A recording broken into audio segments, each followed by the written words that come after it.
Welcome back. This is week 13, lecture 1, which is a workshop slash lab. The theme of this lab is interpretation and historiography. This is the last lab of the course, and it's due, I think, the end of next week. So it's always the rubric and the assignment is in the week that it's due, not in the week that it's given.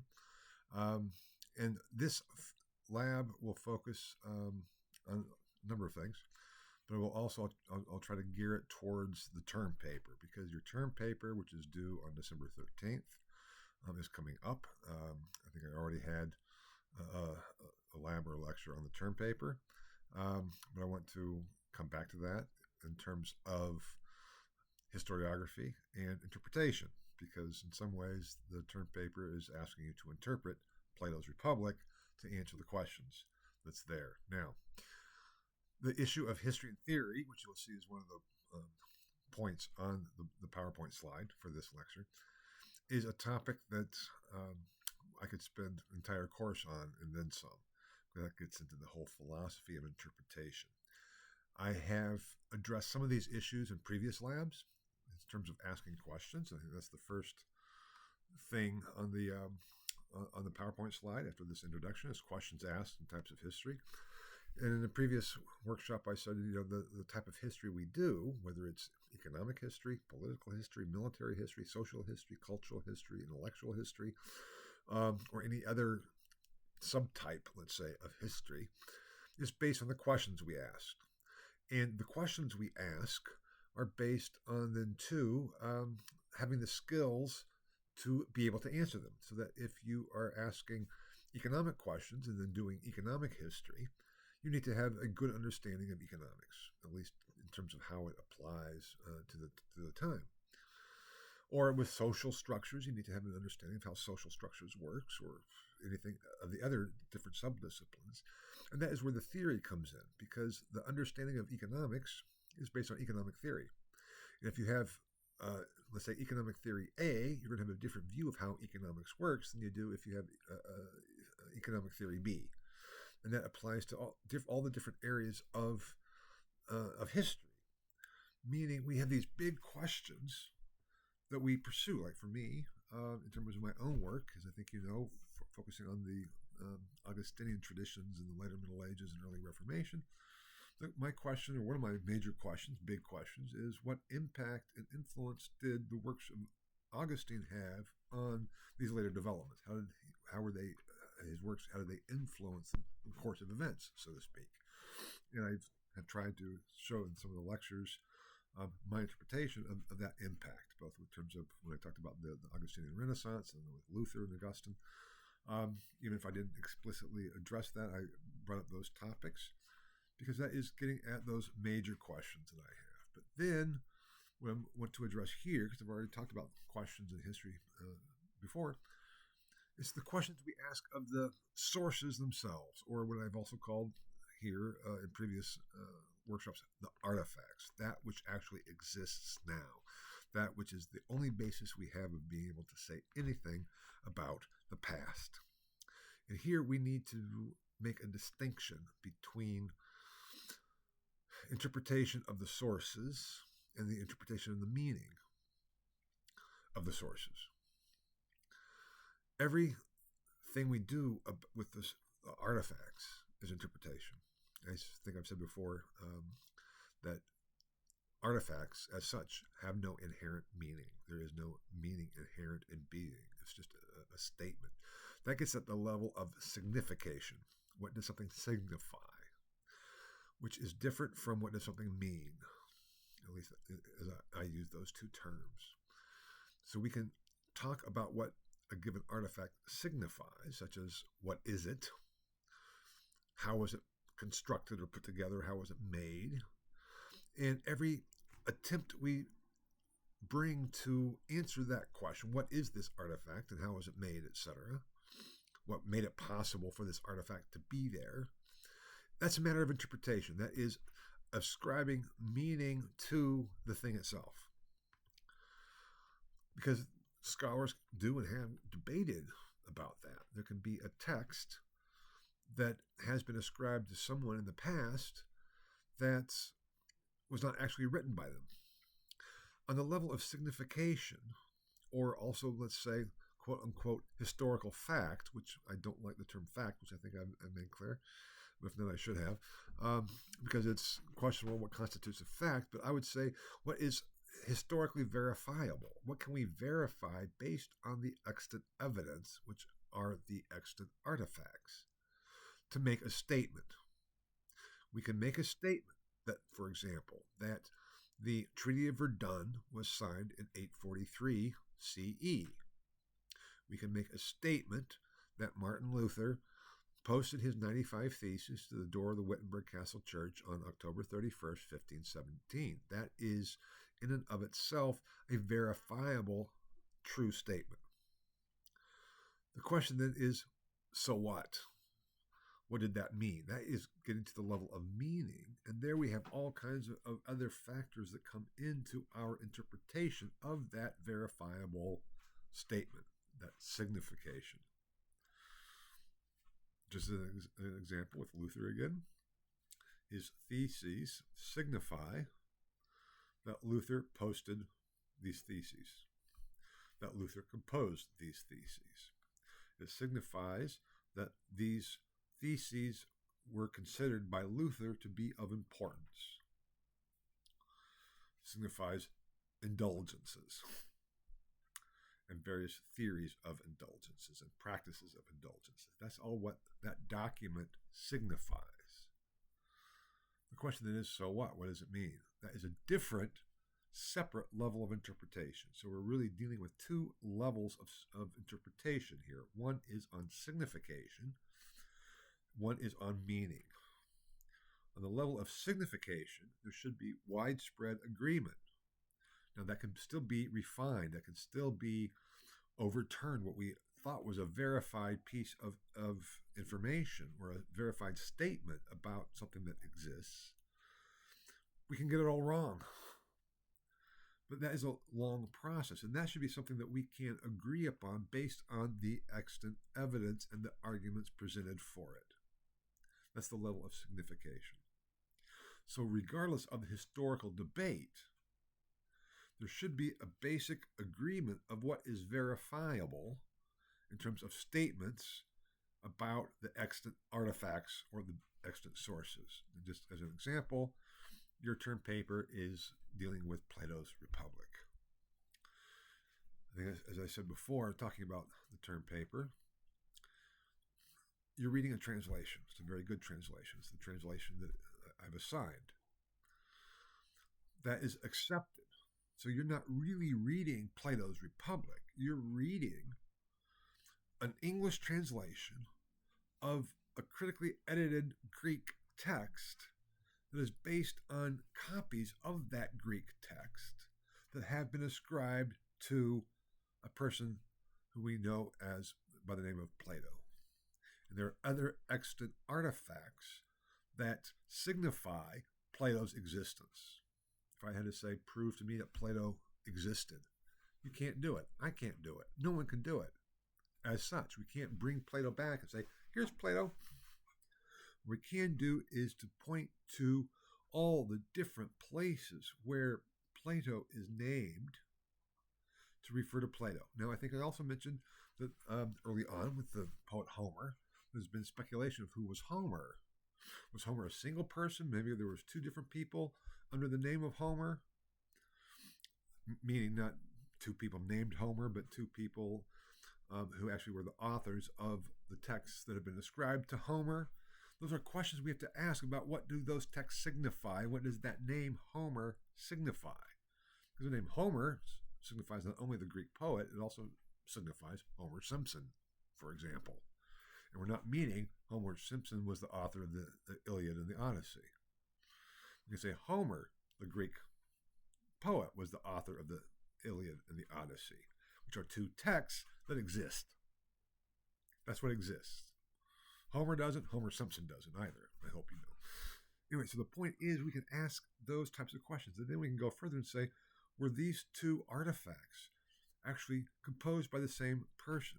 They've been attributed to the same person, but were did they actually have different authors? And we can go into stylistic analysis and all those other different levels of scientific evaluation to try to come to a sense of, was this a single individual or was it two or three people? And that is somewhat of an open question. I think the consensus of scholars is still that there was a single poet, Homer. But there are scholars out there who argue that there were, it was written by, that the Odyssey was written by a different person than wrote the Iliad. Anyway, the whole point is, again, what can be verified based on the extant evidence, as distinct from what it all means, and just assuming it's all there. With Plato's Republic, for our purposes, we assume that Plato was a real historical figure who wrote this work, The Republic. We also know from other evidence that he wrote it approximately dating to 375 BCE, approximately. Now, in this case, if the introduction to the translation that you're reading, which I hope everybody has read or will read, because it's very important, gives a different date, if it's 370 or 377 or whatever date they give, follow that, because the translation was done by a Plato scholar. I'm not a Plato scholar. So the point being is we can try to determine the date. There's no clear, absolutely certain, positive evidence of an exact date. But we can agree on the evidence and what it signifies of when it was written. We know that it was written after the death of Socrates. We can point to Socrates having been put to death in 399 BCE, after the Peloponnesian Wars. And we know from all the other sources that Plato was a student of Socrates. And in so many ways, he wrote this in response to Athens executing Socrates for the corruption of youth. That is putting together a lot of pieces of evidence to construct an understanding of what this text signifies, and then what does it all mean? Then the questions get into, was Plato being sarcastic in his writing? Was he trying to be critical of the Athenian regime at the time for what they had done to his teacher? And so pointing out, or was he being sincere in terms of he really thinks that what he's writing is an argument for the most just date possible? I think I mentioned, and I don't remember, I have to go back and look, but I think in the introduction they mentioned too, in some of Plato's later works, like On the Laws, he advocates for a governing system that is not the same as what he presents in the Republic. So the question is, did he change his opinion? How do we know? We can say, this is a text on the laws. This is what the text says, which is not always that clear. This is the text Republic. He wrote the Republic. I'm throwing out dates here. I don't know. Okay, let's say in 375. Let's say he wrote On the Laws in 365. We can say there is a change between these two. The texts themselves signify that this text and this text advocate for different positions. What does that mean? Does that mean that Plato changed? Does that mean he went from the first text, the Republic, to the Laws and changed his views? Does it mean he wrote them for two different purposes? It always had somewhere behind his mind what was his true opinion or position on how government should work. Is one a theoretical and one is a practical explication? Or what else is going on? So all those kinds of questions get into the issue of meaning. We need to keep those two levels of meaning, so to speak, the signification and meaning, distinct. Both are interpretation. But for now, I would like to try to say, okay, we need to distinguish signification as meaning or signification, and then interpretation as meaning. And the interpretation as meaning, what does it mean, is what we're trying to get at. What did it mean that Luther posted his 95 Theses? That is the question we want. And just to say that, yes, we can certify that he did and verify that he composed this treatise with the title, or that consisted of 95 individual theses, and that it was posted to the Castle Church. So what? What does that mean? We always have to ask that question. So what? So when you're writing your term paper, which is due in about a month, if you haven't already been working on it, I hope you have, it's supposed to be the whole thing. What is Plato's concept of justice based on the allegory of the metals, allegory of the cave, and the myth of Ur, paying special attention to those? What are those subtitles within the work? Where do they come into the work? That is all based on the signification. Say, okay, this is where we find the allegory of the metal. This is what it says. This is how he sets it up. What does it mean? How does it fit into his argument? That you need to then discern and analyze the text itself. But that is more than it signifies. It signifies what it says. That there are gold, silver, bronze, and iron people inherently. Okay? So what does that mean? That means that this is the interpretation that people naturally have different capabilities and skills. We're not all the same. We're not all equal. We're born that way. Does that mean he is this hierarchical person based on elitism and privilege? No. When we really look at what the text is saying, anybody can be a guardian. Anybody can be an auxiliary. You can have a gold parent marry a gold parent, and they could have a bronze child. They won't have an iron child. They won't have a slave because the slaves are iron. They won't have a slave. But they can be bronze. You can have two bronze parents, two artisans, who have a child that is gold. So it's not that type of hierarchy. Is it hierarchical? Of course it's hierarchical, but it's hierarchical based on inherent capabilities and merits, inherent nature of individuals, and their function for society. A third level is what do you think about it? And that is what I'm not going to grade. You can say, I don't believe that for a minute. That's fine. That's not the point. I want you to think about it, and that's why I've assigned this. I want you to think about it. But I don't want you to say, oh, I don't believe that, and dismiss it. I want you to say, okay, what does this tell us that Plato's position was, and why did he have it? What does this tell us about ancient Greece at the time, Hellenistic Greece? What does this tell us, or it's becoming Hellenistic Greece, what does this tell us about justice as such? You can say, well, that's not just. Why isn't it just? He thought it was. You can't say he didn't understand things. That is not an acceptable response. You can say that you disagree with him. That is absolutely fine. That you can, quote unquote, verify based on your own position. But then you have to go on to say why and on what basis. What's the evidence for your position? You can't just say, I don't like it. I wouldn't want to live there. So what? You wouldn't want to live in Plato's Republic. I wouldn't want to live in Plato's Republic. That doesn't mean it's not the most just state possible. So you have to get everything according to what level you're talking about. Is it your analysis of the artifact itself, the signification? Is it your interpretation of the meaning of that signification? Or is it your opinion about that meaning and signification? I'm not going to grade your opinion. I can grade your interpretation based on the artifact itself and the signification of the artifact itself. That's what we're getting at. Now, theory comes in. If you go back to this as history and theory, as I kind of indicated with the issue of economics, when we are trying to put together signification and meaning of an artifact, that inherently, whether we're aware of it or not, is based on our theoretical assumptions or theoretical analyses of how to go about doing so. Theory became a big thing in the 1980s and 1990s within history.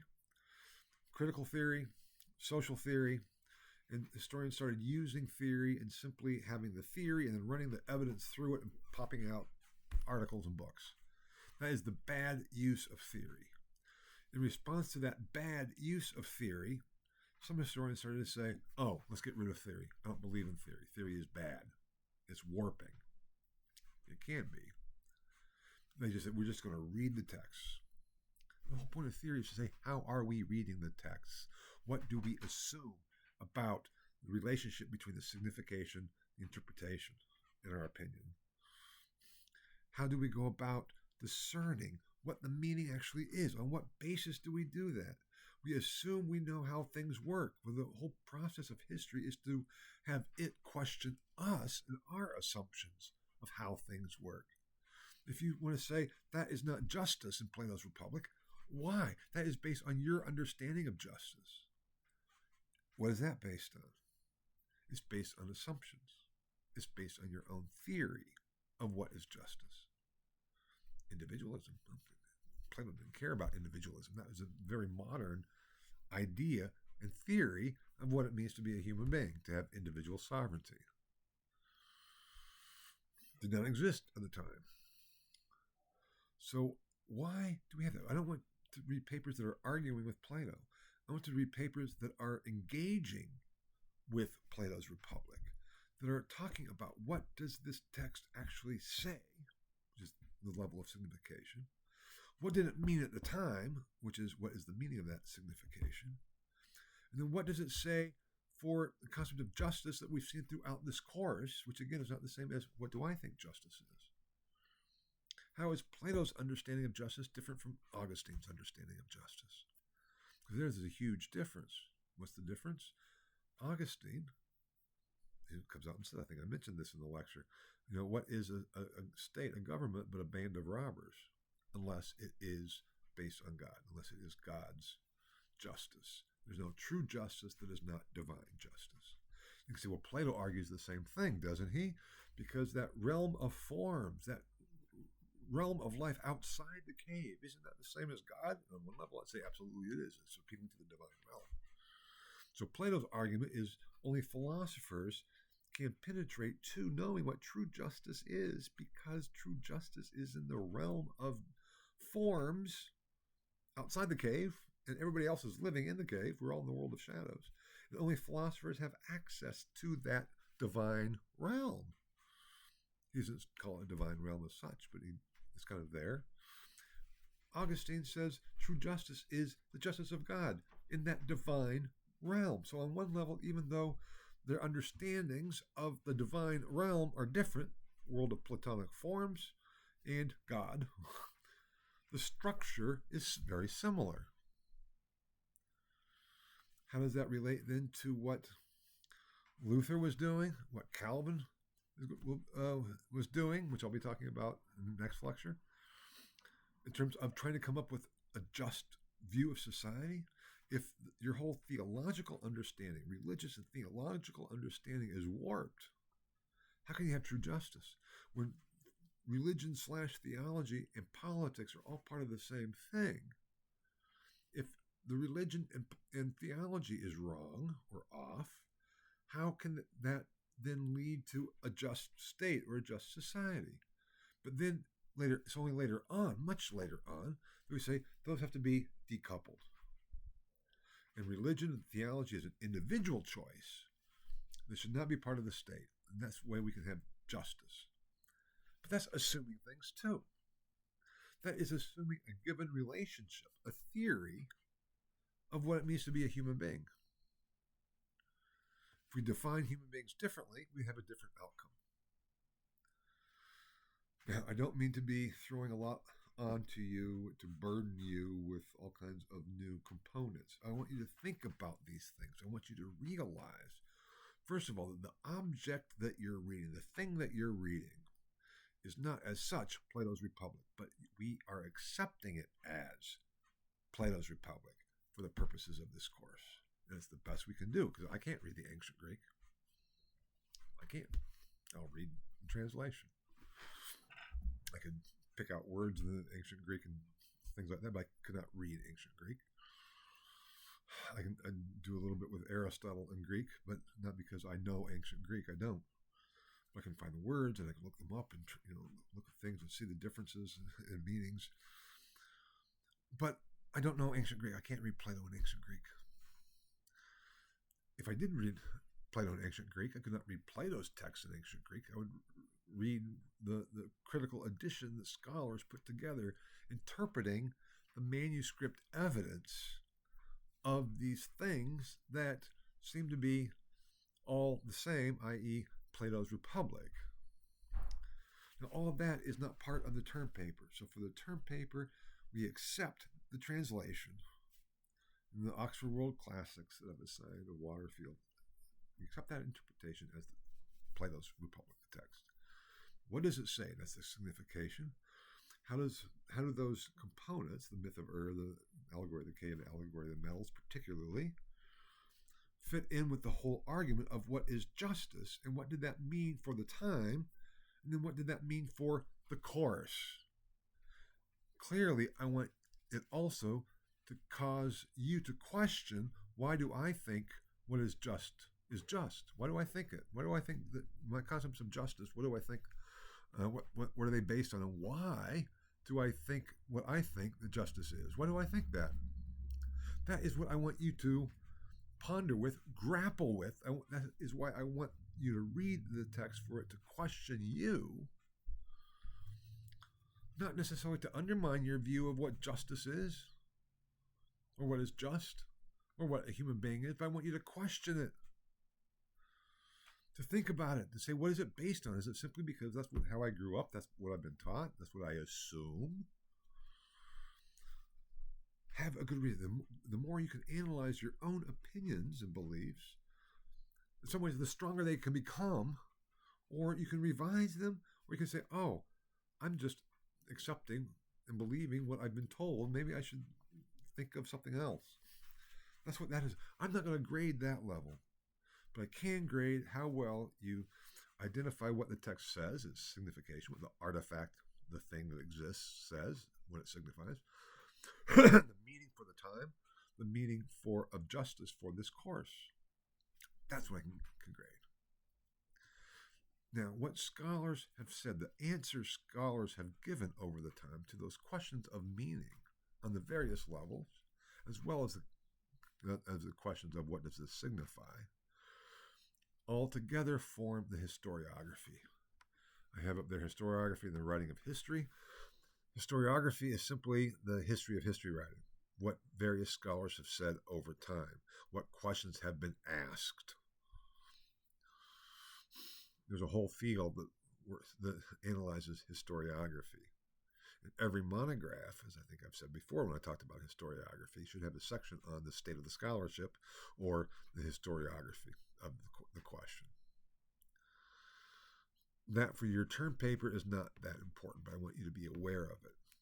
For example, the introduction that I hope you will read carefully is part of the historiography on Plato. It's not part of what Plato says. It's an interpretation and a presentation and an introduction to Plato's Republic. For the purposes of this class, we can accept that. But what would be kind of fun is look at, well, I don't even know when the first translation of Plato was. I know because a fellow student, or former student of mine, actually did his honors thesis on this. It's being translated into English in the 16th century. Not before, but in the 16th century. So we can look at every English translation of Plato from the 16th century to today, see how has it changed, how has the text changed, how has the textual scholarship changed, how has the introductions changed, what they say about Plato, how has the understanding of this thing changed, and that would be the historiography of Plato's Republic in terms of the editions and the translations. Again, that's just something to be aware of. Your assignment for the term paper does not ask you to deal with the historiography of Plato's Republic, but I want you to think about it and be aware that what you're doing is standing within an historiographical tradition. How many different interpretations of the allegory of the cave, or the myth, or the allegory of the metals, or the myth of have there been? In a lecture, I presented my interpretation, which is not based on my analysis of the Greek text. It's based on my reading of Plato's Republic and reading other scholars, what they have said about it. That is what this is all about. The purpose, the overall purpose is, again, for it to question you. To question, why do I think what justice is? Why do I consider it that way?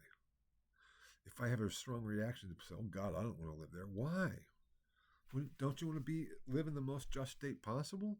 So is it possible to have a just state if it's not the most just possible? You say, oh, we have a just state, but a lot of people are getting shafted and screwed. So it's only a just state for some. Maybe the most just state for some, but for others in the same state, it's not. is unjust or unjust. How do we deal with that? What do we do about it? Shouldn't our society as a whole be just? Or is it only justice for a few? Plato's arguing it's not just justice for the guardians. The guardians don't want to rule. That's one of his big arguments. And he goes off and says, anyone who wants to rule is not fit to rule. Because the whole point is to get rid of self-interest. That's why the auxiliaries have to force them to do it. It's not just the bakers and the artisans who are forced to do what they do best. It's the guardians, too, are forced to do what they do best. And the auxiliaries are, too, because they see the whole and understand the whole structure, even if they can't perceive what justice truly is. Why do they think that? Why do we think what we think? But the point here is, what is going on in this artifact itself? What does it tell us and reveal to us about the time, about Plato, about Plato's mind? And what does it reveal to us about the Western tradition?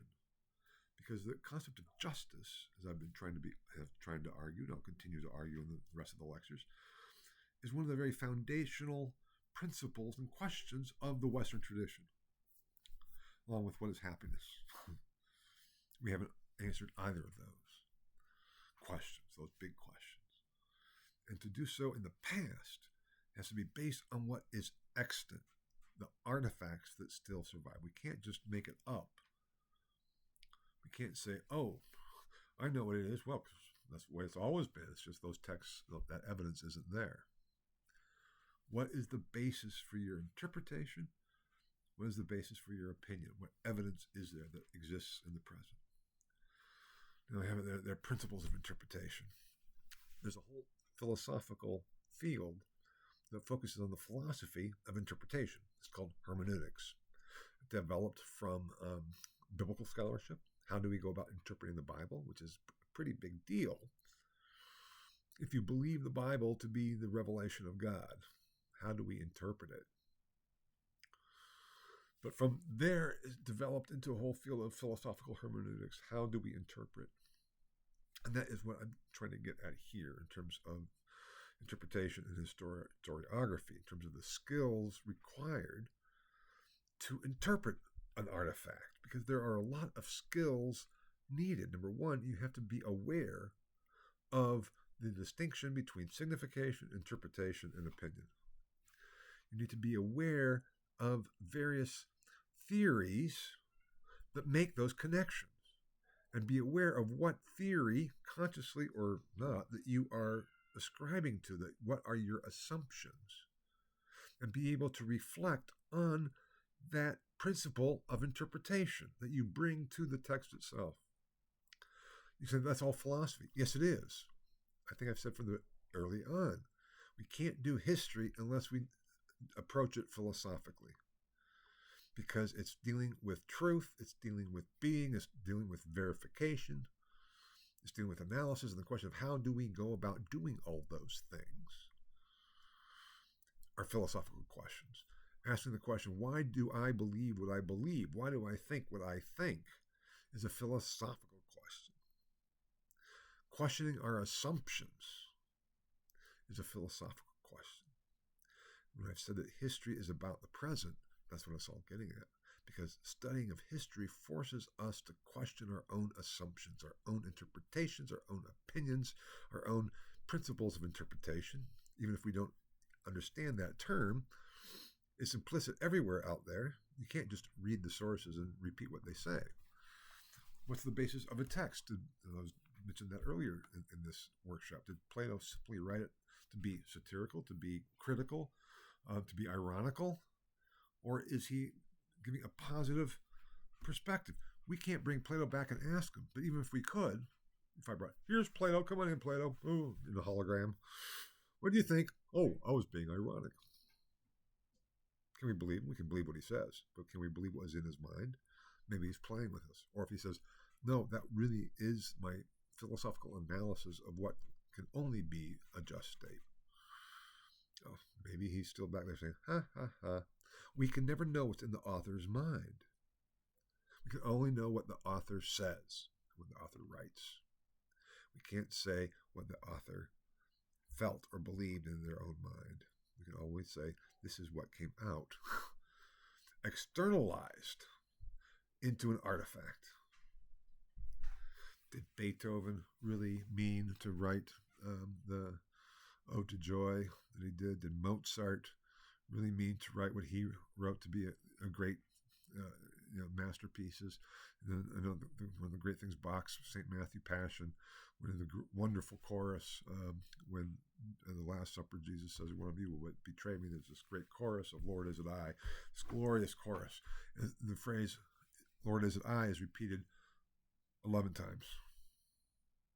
Because Judas obviously didn't ask that. For 12 disciples, Judas doesn't ask that. The 11 disciples do. Did he mean to write it that? Or did it just happen? Did Virgil mean, when he starts talking in Book 2 of the Aeneid, writing in Latin, talking about Laocoon and the snakes, all of a sudden using a lot of S words so that the text, when you're reading it aloud, starts to hiss? Did he mean to do that, or did it just happen? It's difficult. Those all based on principles of interpretation. Now, I'm not going to go further than that. Most of these skills that I've talked about here, these philosophical skills of awareness and questioning, of analysis, I want you to be aware of and think about as you're reading, analyzing, and writing the Plato's Republic and writing your term paper. I want you to be aware of. Those are the skills I want you to think about, of being aware of this distinction between signification, interpretation, and opinion, and your own assumptions of how it all works together, that you are using, what are the basis of how you are interpreting and making those connections. I'm not expecting a philosophical treatise. I'm not expecting a self-reflective essay. I want both of those to happen, but I'm not going to grade those. What I can grade is based, again, on the text. So I can grade your text that you submit as it relates to the text of Plato and my interpretation of the signification and meaning of both of those texts, your text and Plato's, based on the assignment. There we go. If you have any questions, please just ask. But that's the workshop for today, or the lab for today. The lab report is simply, talking about interpretation. I would hope will be there. Historiography, I hope, will be in there. Assumption, signification, interpretation, and opinions, I hope, will be there somewhere. And how you apply it. That's what we got here. I wish you luck. I hope you end up enjoying the term paper. If you haven't been working on it already, I know some of you have been working on it already. That's great. But I hope you will leave this course and think, I'm really, really glad I did that. It was hard. It was a lot of work. Caused me a lot of stress, anxiety, but I got a lot out of it. That's what I would hope for you. You may not be aware of that as you're writing it, even as you're submitting it, because the week after you submit it, your final is due. I'll be talking more about that later too. But when it's all over and done with, I hope this process will have helped you understand your own self and the world that we're in. That's what it's all about. Thanks so much. Bye-bye.